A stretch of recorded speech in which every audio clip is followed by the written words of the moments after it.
D'accord, Alexander, faisons une mise à jour sur la situation militaire en Ukraine. Que se passe-t-il sur les lignes de front? Il semble définitivement que l'armée ukrainienne s'effondre. Maintenant, qu'est-ce que cela signifie? Quel est le calendrier de cet effondrement de l'armée ukrainienne sur les lignes de front? C'est difficile à prévoir. Mais tous les signes indiquent que les choses vont très mal pour l'Ukraine sur l'ensemble du front. Nous assistons à une sorte d'effondrement ou de retraite de l'armée ukrainienne dans ce conflit.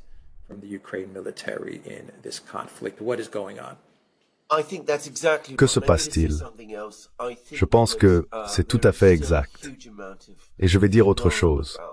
Je pense qu'il y a encore une énorme quantité de déni à ce sujet parmi les commentateurs en Occident, en particulier ceux qui continuent de soutenir la poursuite de la guerre. Certains des plus sains d'esprit, ou du moins réalistes parmi eux, comme Julian Röpke, qui écrit pour Bild Zeitung, arrivent à la même conclusion que celle que vous venez de donner. Il a posté un message dans lequel il a dit que les défenses ukrainiennes dans le Donbass s'effondrent. Et c'est exactement ce qui se passe.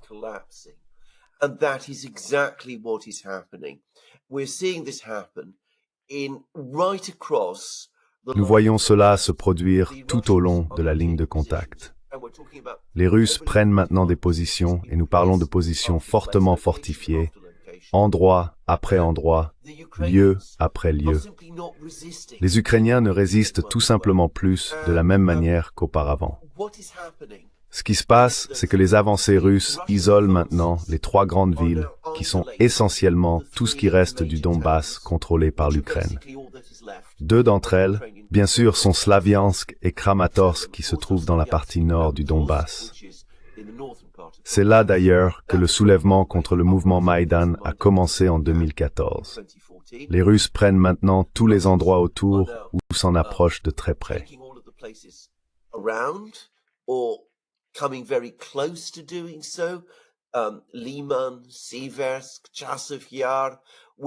Liman, Siversk, Chasov Yar. Nous recevons des rapports tous les jours maintenant sur les avancées russes dans tous ces endroits. Et vous savez, une fois que tous ces endroits seront pris, Kupiansk aussi, Slaviansk et Kramatorsk sembleront indéfendables. Il n'y a pas de véritable arrière-pays derrière eux que les Ukrainiens peuvent utiliser pour établir une défense efficace, du moins aucun que je puisse voir. L'autre endroit est une autre ville plus à l'ouest, appelée Pokrovsk. C'est la principale base d'approvisionnement que les Ukrainiens ont développée pour maintenir leurs troupes de première ligne dans le Donbass approvisionnées. Les Russes sont maintenant à environ 20 km de Pokrovsk. Encore une fois, toutes les positions fortifiées autour de Pokrovsk tombent.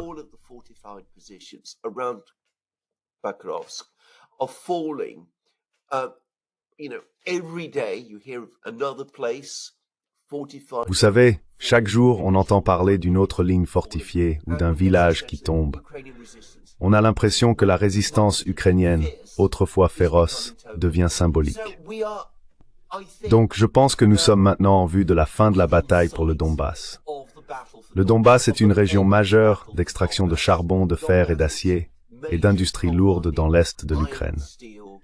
Elle s'est rebellée contre le gouvernement ukrainien après le coup de Maïdan en 2014, menant à la création des républiques populaires de Donetsk et de Lugansk.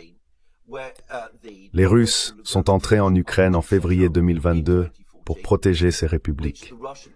Cela a été une bataille longue et difficile pour le Donbass. C'est un endroit très difficile à capturer, densément peuplé, et la géographie est difficile. Densely populated, the geography is bad, there's lots of rivers and canals and streams. Il y a beaucoup de rivières, de canaux et de ruisseaux. Le sol est apparemment très mou. Tout ce genre de choses. Quoi qu'il en soit, cette bataille difficile et importante semble sur le point de se terminer. Lorsque la bataille du Donbass se termine, les positions ukrainiennes à l'est du Dniepr, y compris des endroits comme Kharkov, deviennent stériles et indéfendables. Nous verrons probablement un effondrement dans le Donbass d'ici la fin de l'été ou le début de l'automne, et peut-être un effondrement global de toutes les positions de défense ukrainiennes dans l'est de l'Ukraine, à l'est du Dniepr, avant la fin de l'année. Cela me semble être une trajectoire potentielle et possible des événements. Je surestime peut-être un peu les choses, mais je ne pense pas de beaucoup.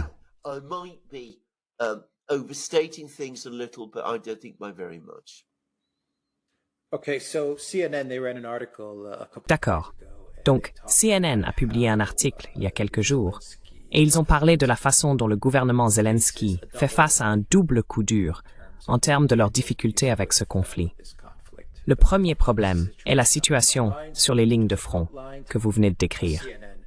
CNN a admis que la Russie est en train de gagner. C'est essentiellement ce qu'ils ont dit. La Russie avance, prenant village après village, et l'armée ukrainienne s'effondre sur les lignes de front. Ils ont également mentionné le deuxième problème auquel le régime de Zelensky est confronté, à savoir une possible présidence de Trump.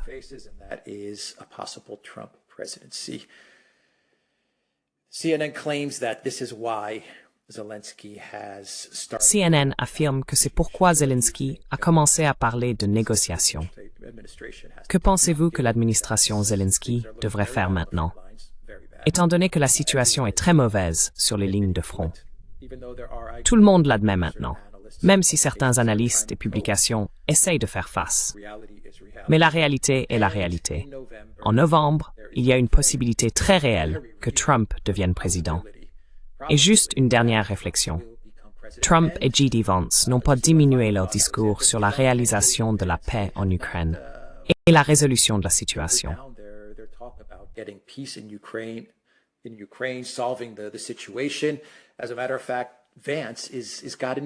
En fait, Vance est devenu encore plus agressif avec sa position de politique étrangère sur l'Ukraine et l'Europe. Vance a essentiellement dit « Je me fiche de l'Europe. C'est leur problème. L'Ukraine est leur problème.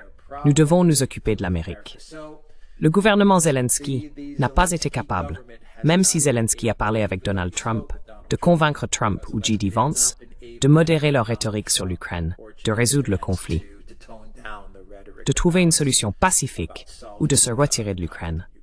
En fait, cela a eu l'effet inverse, je pense. Alors, que se passe-t-il maintenant?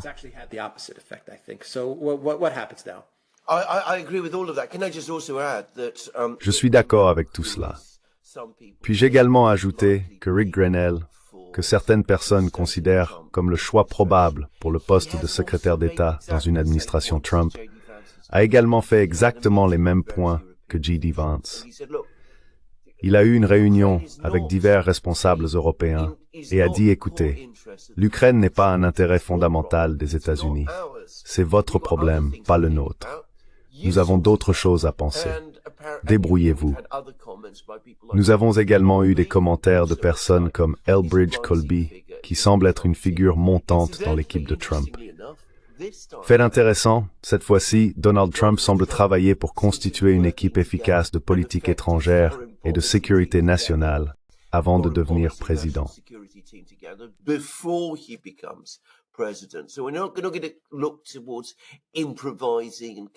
Donc, nous n'allons pas chercher à improviser et à trouver toutes sortes de personnes comme Rex Tillerson que Trump ne connaissait pas auparavant ou quelque chose de ce genre, comme ça s'est produit la première fois. Maintenant, parlons de Zelensky. Il est important de comprendre que la détérioration de la situation militaire est irréversible. Cette avancée russe va continuer, peu importe ce que font les États-Unis.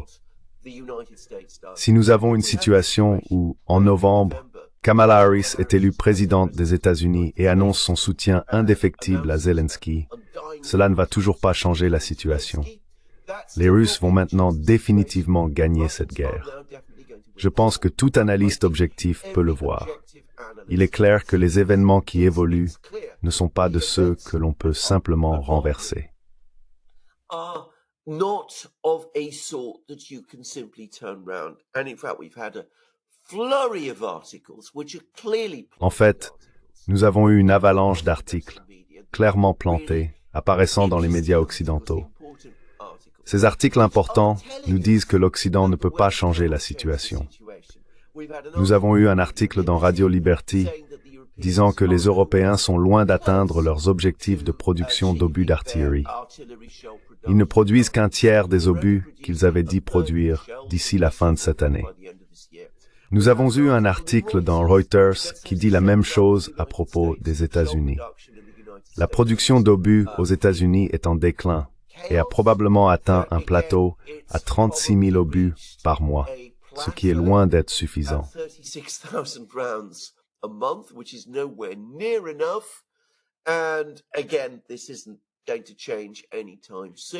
Et encore une fois, cela ne va pas changer de sitôt.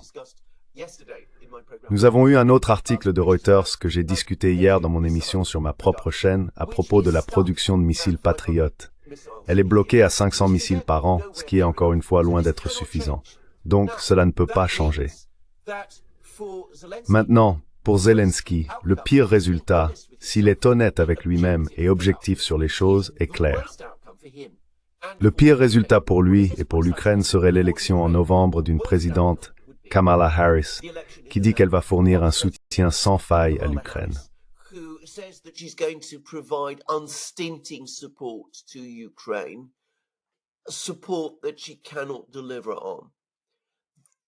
Un soutien qu'elle ne peut pas fournir. Le meilleur résultat pour l'Ukraine est l'élection d'une équipe Trump-Vance, ce qui est beaucoup plus réaliste. Cette équipe pourrait, si elle est approchée correctement et intelligemment, aider les Ukrainiens à sortir du pétrin dans lequel ils se trouvent. Ils pourraient trouver un mécanisme ou un moyen pour que l'Ukraine accepte une paix avec la Russie qui préserve l'Ukraine. Si Zelensky ou l'équipe autour de lui réfléchissaient rationnellement à cela, c'est ce qu'ils envisageraient. Malheureusement, je ne pense pas que ce soit ce qu'ils pensent. Au contraire, ils se débattent et prétendent à l'équipe Trump qu'ils veulent la paix.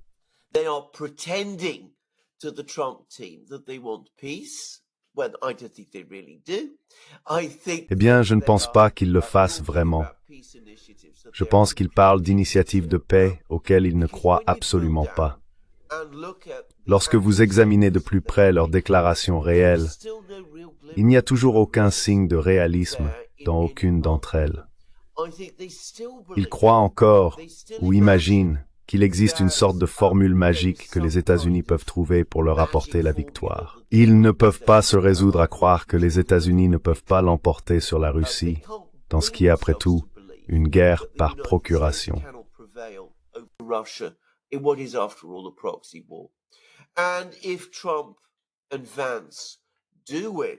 Et si Trump et Vance gagnent et mettent fin à l'aide américaine, alors je pense que l'équipe de Zelensky et les personnes autour de Zelensky préparent probablement déjà le récit de la trahison. C'est sur cela qu'ils vont se reposer lorsqu'ils établiront leur gouvernement en exil à Londres ou ailleurs. Donc je pense que c'est ce qu'ils vont faire. Mais il vaut la peine de dire encore une fois que si vous aviez un gouvernement à Kiev qui se souciait vraiment de l'avenir de l'Ukraine, ils accueilleraient discrètement l'élection d'une administration Trump-Vance.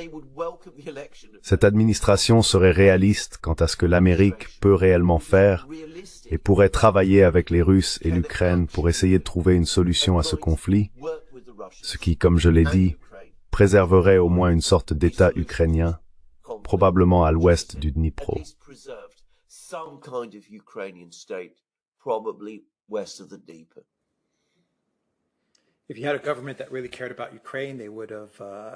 Si vous aviez un gouvernement qui se souciait vraiment de l'Ukraine, il aurait appliqué Minsk I et Minsk II.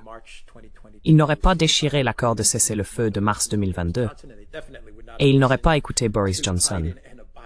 Il n'aurait certainement pas écouté Biden et la Maison-Blanche de Biden. Mais nous n'avons pas cela.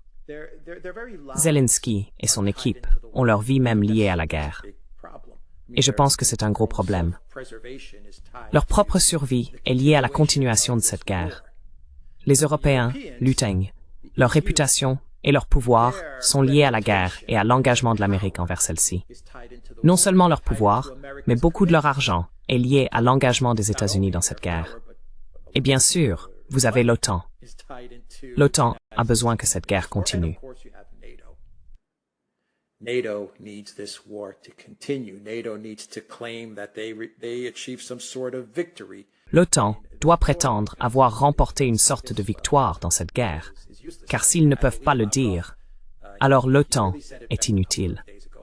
Je crois que Lavrov l'a bien dit il y a quelques jours, lorsqu'il a mentionné que l'OTAN doit obtenir une victoire en Ukraine, ou du moins prétendre l'avoir fait.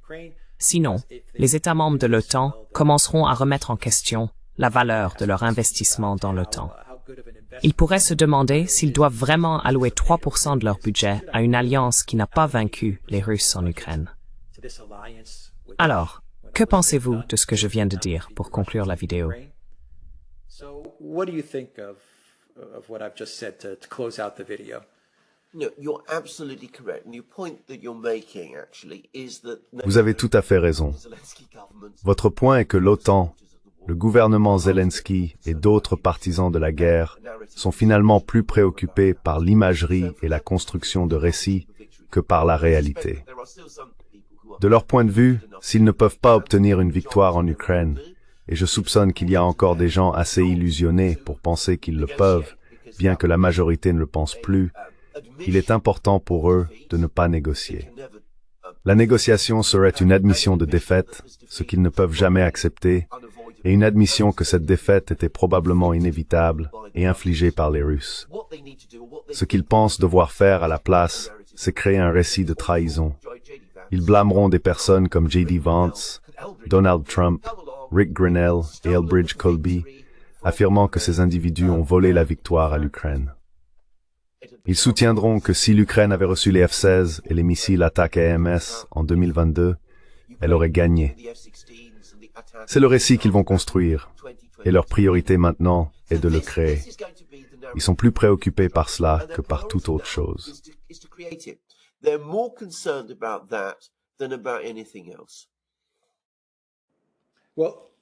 Eh bien, juste pour conclure la vidéo, la campagne de Trump ne devrait pas les laisser faire cela. Bien sûr que non. Of course not. Of course not. Now, Trump is a Bien sûr que non.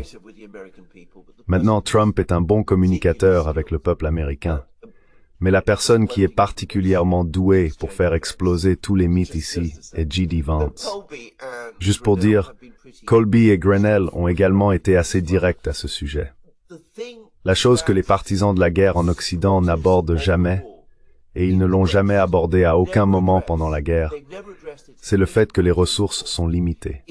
Il n'y a pas un nombre indéfini d'intercepteurs de missiles Patriot, de chars Abrams, de véhicules de combat d'infanterie Bradley, d'obus d'artillerie, ou de toutes les choses dont l'Ukraine aurait besoin pour gagner la guerre.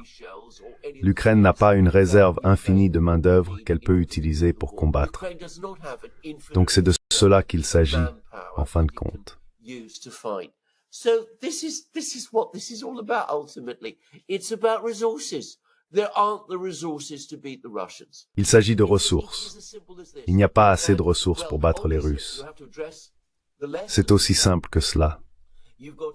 Évidemment, il faut tirer les leçons de cela. Vous devez travailler à organiser vos usines de défense et votre base industrielle. Peut-être qu'une administration Trump-Vance pourrait s'en occuper. Mais ce ne sera pas facile car il y a beaucoup de gens dans l'OTAN et aux États-Unis qui sont très satisfaits de la situation actuelle. Comme vous l'avez souvent dit, c'est une arnaque. L'arnaque ne peut fonctionner que si elle continue comme elle l'a fait pendant tant d'années, ce qui signifie beaucoup d'argent pour très peu et parfois pour rien du tout. Absolument. Yeah, absolutely. But the Trump team, they have to start now. Mais l'équipe de Trump doit commencer dès maintenant à faire passer le message. Ne nous accusez pas de l'effondrement de l'Ukraine. Tout cela est de votre faute. L'OTAN, Biden, la Maison-Blanche, Sullivan, Blinken, Ursula, vous nous avez mis dans ce pétrin. Ils doivent faire passer ce message parce que, comme nous l'avons dit dans de nombreuses vidéos au cours de l'année écoulée, ils vont certainement essayer de faire porter l'effondrement de l'Ukraine sur Trump. Si nous atteignons un point où les choses semblent favorables pour une victoire électorale de Trump et très mauvaises pour l'Ukraine, ils vont essayer de tout lui reprocher. Il doit donc prendre les devants avec ce message. So he's got to get on top of this with the messaging. The truth. Absolutely. He has to say the truth. Yeah. La vérité. Absolument. Il doit dire la vérité. L'un des aspects intéressants de cet article de Reuters sur la production d'obus d'artillerie aux États-Unis est qu'il admet que les problèmes auxquels l'Ukraine est confrontée avec les obus n'ont rien à voir avec les retards des républicains à voter cette appropriation de 61 milliards de dollars. Le fait est qu'il n'y a tout simplement pas assez d'obus. C'est le problème. Maintenant, c'est le point que J.D. Vance faisait valoir depuis le début. Donc il a les faits de son côté, et cela aide toujours dans n'importe quel argument. J'ai vu cela se dérouler dans de nombreux domaines, en droit, dans le travail académique, et bien sûr en politique. Si les faits sont de votre côté, alors peu importe à quel point l'autre côté essaie de les manipuler, si vous faites bien votre travail, vous devriez toujours gagner. If you do your job properly, you should always win. Oui, bien dit. Très bien, nous allons terminer la vidéo ici.